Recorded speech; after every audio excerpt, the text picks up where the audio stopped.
always call the park manager and make sure what the incoming space rent is. If I've lived there for 20 years, my space rent is not going to be what it's going to be for an incoming person at current rates. So I've had a few deals fall out because, we thought it was $800 for the space rent and it turned out it was $1,200. And that's a big difference on somebody on a limited income. So we have to make sure what it is. When you list the place, I always tell them, make sure it's in the name of the seller. If someone has passed away and it went to one of their children or relatives, make sure you transfer it with HCD. That's the title we use for mobile homes. Escrow is going to pull the title for us and make sure there's no tax liens, it's in the right name, and there's no problems with the title.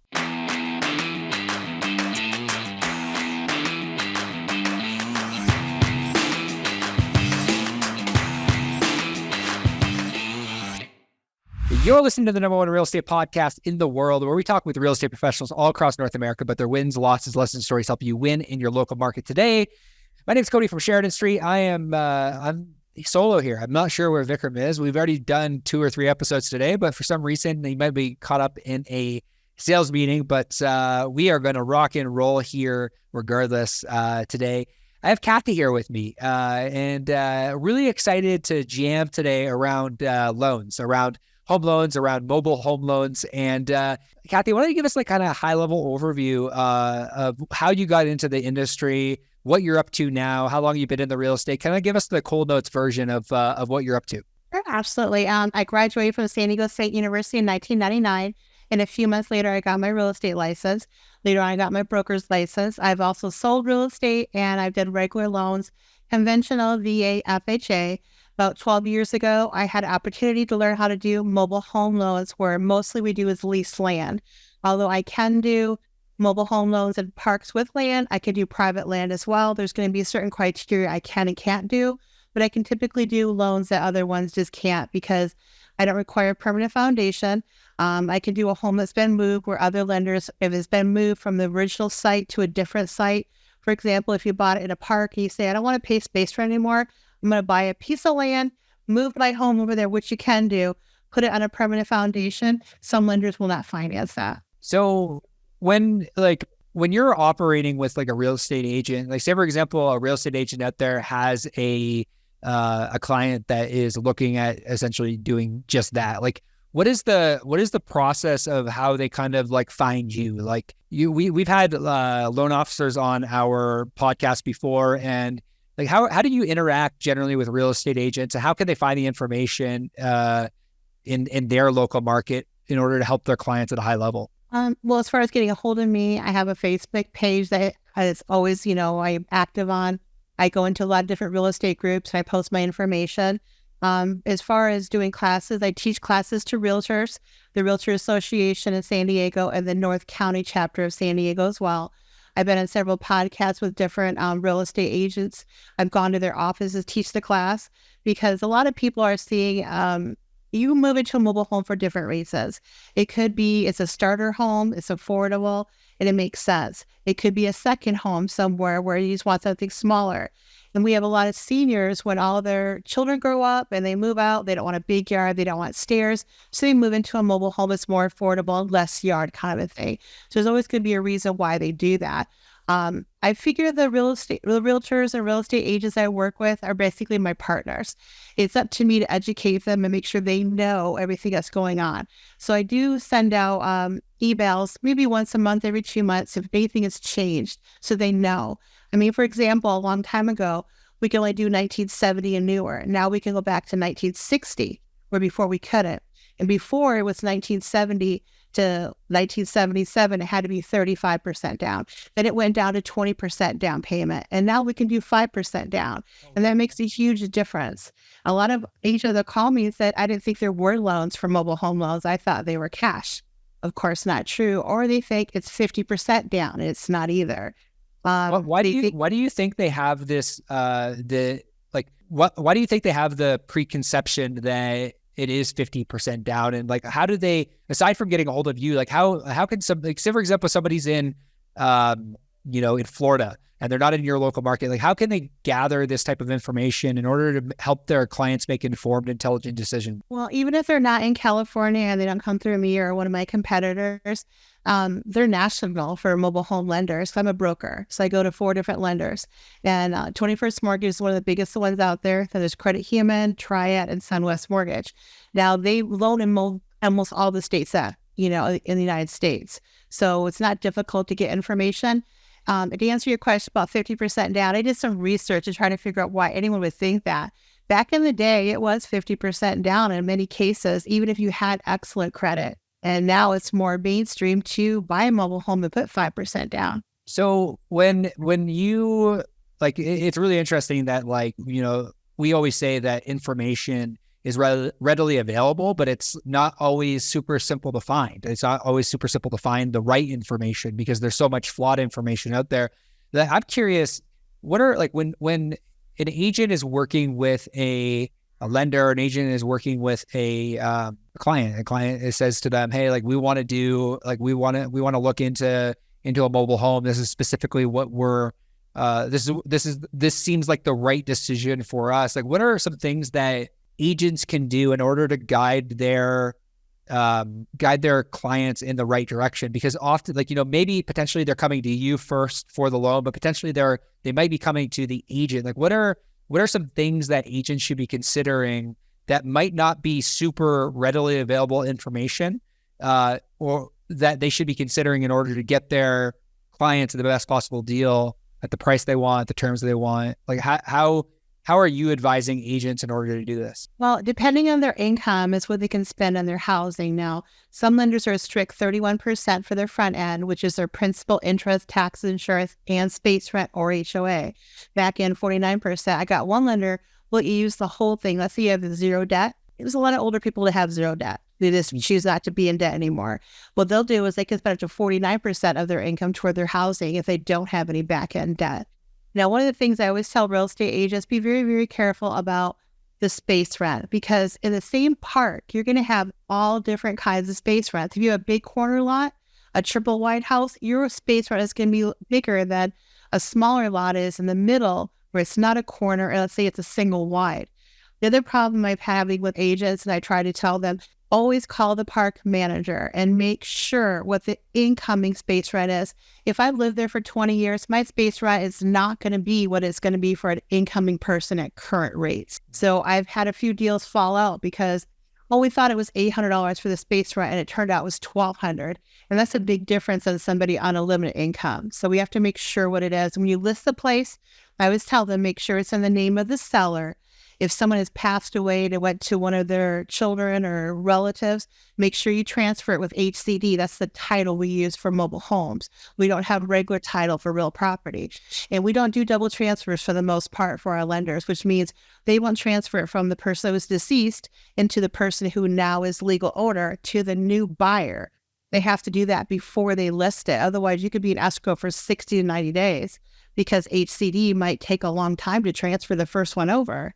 And always have a copy of title and decal. The decal number is how escrow is going to pull the title for us and make sure there's no tax liens, it's in the right name, and there's no problems with the title. Okay. So when you operate, because like this sounds like super niche, like, and it really is niche. It's like, agents for the most part, there's a lot going on for them. Like, it's not just like, I've yet to see really like an agent specifically niche down into the mobile home industry, and maybe there are niche agents that do that. But I'm curious, like, what, like, when you're looking to partner with an agent, and because what I really want to do is to try to provide an agent value out there that might be considering this as one of their sub niches.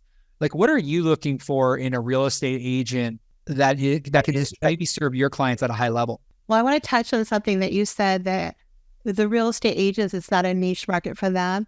For a realtor, it might not be, but we have HCD agents where they don't have a real estate license. So the only thing they can sell, kind of like a car salesperson, is going to be a mobile home or a new mobile home. You as a realtor, or me as a realtor, because I don't have an HCD license, I cannot sell a brand new home. You have to have an HCD license to do so. They order it, from the, get everything set up exactly how you want it. The kitchen you want, the bathtub you want, etc. They take the two pieces, put them together, and then they lay it either on a foundation or a park. As far as working with realtors, I just think they need to be aware of all the differences that we have. There could be income differences in qualifying. For example, for us, it's very hard to get a self-employed person through. We don't have bank statement loans. We don't have stated income loans. And as we all know, we try to write off whatever we can, so we pay less taxes. So when that happens, they look at your adjusted gross income. And if you write off a lot, I'm not going to be able to get someone approved. The other thing that's different for us that realtors have to know is we don't have co-signer programs. They confuse co-signer with co-borrower all the time. Co-borrower means the person has to live in the mobile home as their primary residence. And yes, they check. As soon as they see two people have different addresses on there and one looks like that, the co-borrower looks more like the person that's actually a co-signer, they will call them up and they will ask them, is your intention to live there? Yes. Well, what do you do with your home? Well, I'm on a vacation there, and that's not going to fly. It's not going to go through because it has to be their primary. So make them sell their home to live in the mobile home. So is there any opportunity for say, for example, you're in the California area, the Florida area, but you're from, I'm guessing there's potentially when I think mobile home, I think at least this is the first thing that comes to my mind is, people that are snowbirds, like people from Canada wanting to buy a mobile home and living in warmer climate half the year. Can you walk us through maybe that? Do you work with a lot of that? A lot of people that are buying property? That's true. A lot of people do go to Newport Beach. They go anywhere on the beach and find a mobile home that's really close. Those are 20% down programs for second homes. They just have to qualify just like a regular home. They got to make sure they're within that 31% and 49%. And people who buy a second home are typically, they have the money for it. It's usually a slam dunk kind of a deal. Now, the other thing that you're probably wondering about too is our buy for program. Basically, it could be a son buying mom and dad who are on limited income of a home. So they would be on title only. They would be on the loan, the person buying it for them, and the people living in the mobile home would only be on the lease agreement. So legally, the home is theirs, and the park just has to agree that they're okay with that. And most parks will, as long as you don't say it's an investment property. You come at them as, no, this is going to be where my parents, my relatives are going to live. And I've seen parents do for children as well. Okay. You mentioned investment. Is this are there people that get into the space like mobile home as investments, or is that something that is it? I don't do the investment ones. Okay. Mm-hmm. They get declined all the time, number one, and they always want to put it in a company name. Most parks will not want you renting it out. They want it for primary residence. Kind of like condos, you get too many rentals there, then they lose their ability for their lending sources. So yeah, it should be a primary residence or a buy for a family or a friend. Okay. So a buy for family or a friend or a primary resident, but you're saying second home.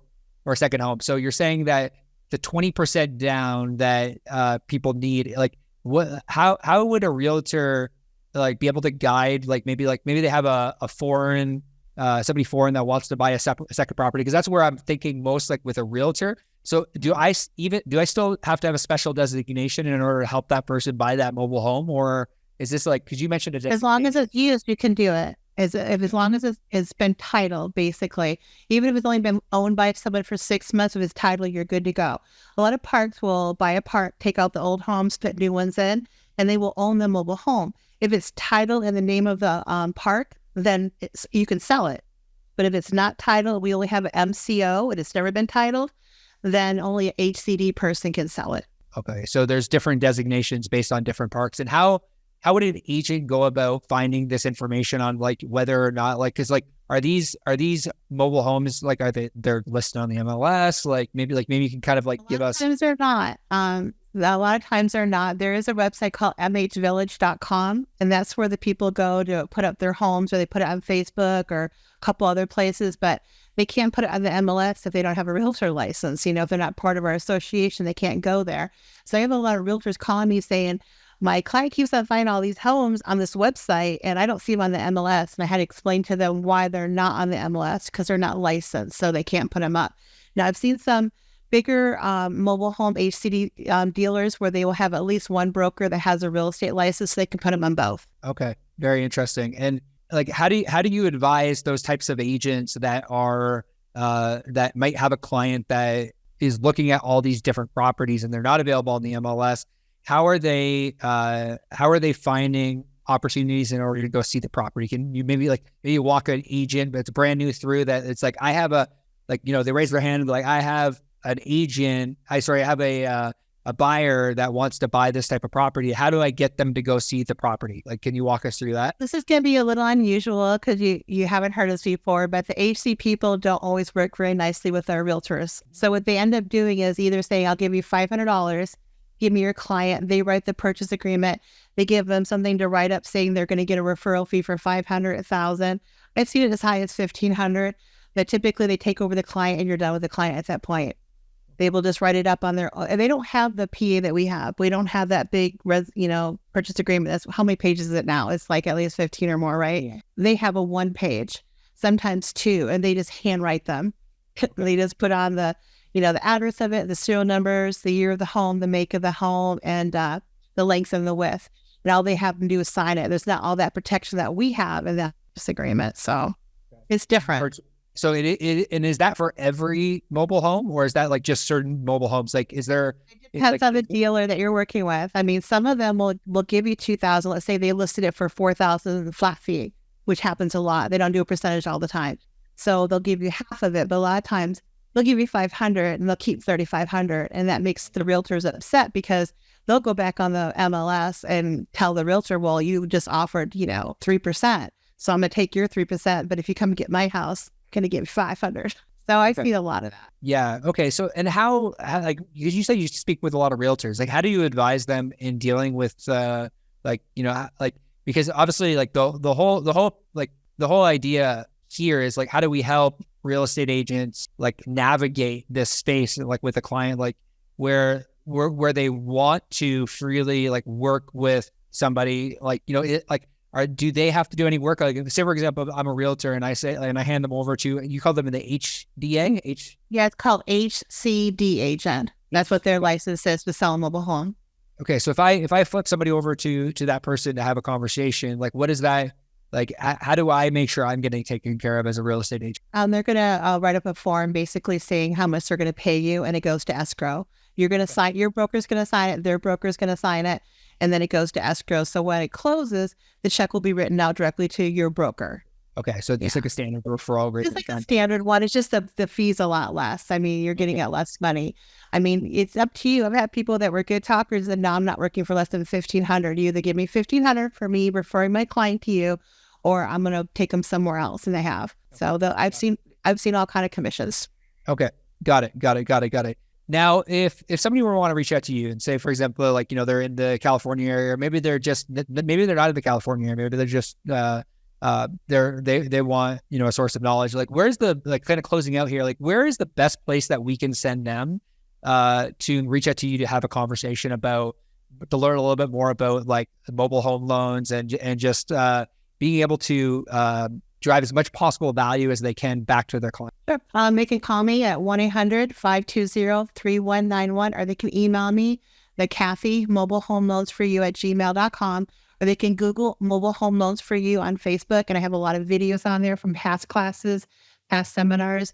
I always put up new information. If you look recently, it has like a guide. Our process is a little bit different. Like when you first do it, you'll do the application. Usually about 2 days, we'll have an answer. Then your agent writes the offer. As soon as it gets accepted, they send it to me. And I tell them right away, go to the park and get park approved, because you have to get park approved and approved for the loan too. So they'll pick up a packet at the park. They'll do their first interview. They'll go over the park rules, regulations regarding children, dogs, whatever they have about putting up a fence or whatnot. Take that paperwork home, and they're going to fill it out, make another appointment to come back and bring back their financials and complete application, driver's license, etc. In the meantime, I'm going to go ahead and ask for what's called a pre-funding loan packet. For us, it's like 30 to 35 pages long.